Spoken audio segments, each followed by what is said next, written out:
Peyğəmbər salavatullah qadınlar haqqında bir söz dedi. Buyurdu ki, mən meyraca gedəndə gördüm Rasulullah. Buyurdu ki, neçə dənə qadınların əzabını gördüm.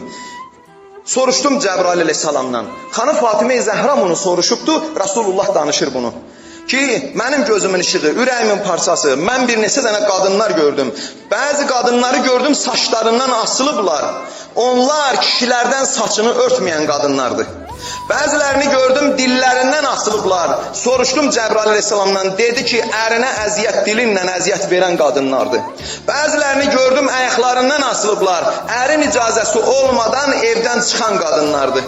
Bəzi qadınları gördüm, öz bədəninin ətini yeyir, o başqa kişilər üçün zinətlənən arvadlardır.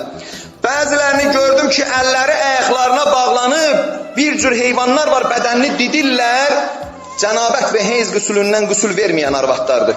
Təmizlənməyən arvadlardır. Namazlara əhəmiyyət verməyən yüngül sayan arvadlardır. Bəzilərini gördüm, kördür, kardır, laldır. Onlar nədir? فَاِنَّهْ كَانَ تَلِدُ مِنَ الزَّنَا Zinadan uşaq dünyaya gətirənlərdir ki, ərinin boynu atır ki, sənin uşağındır. وَأَمَّا الَّتِي تَقْرِزُ لَحْمُهَا بِالْمَقَارِيز Bəzi qadınlar gördüm ki, qayçı ilə bədəni kəsilir, qayçı ilə, miqrazla kəsilir. Nədir? Sinələrini, ayaqlarını, baldırlarını kişilərə açıb göstərənlərdir. وَأَمَّا الَّتِي كَانَ رَأْسُهَا رَأْسُ خِنْزِير Bəzi qadınlar gördüm, başları donuz başıdır. وَبَدَنْهُ بَدَنُ حِمَار Bədənləri isə ulaq bədənidir.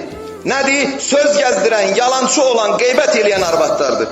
Sonra Rasulullah buyurdu, وَيْلٌ لِإِمْرَأَةٍ أَغْزَبَتْ Zavcaha, vay olsun o qadına ki öz ərini qəzəbləndirə və tuba li imraatin raziya anha zavcuha, xoş o qadın halına ki öz həyat yoldaşı ondan razı qalar.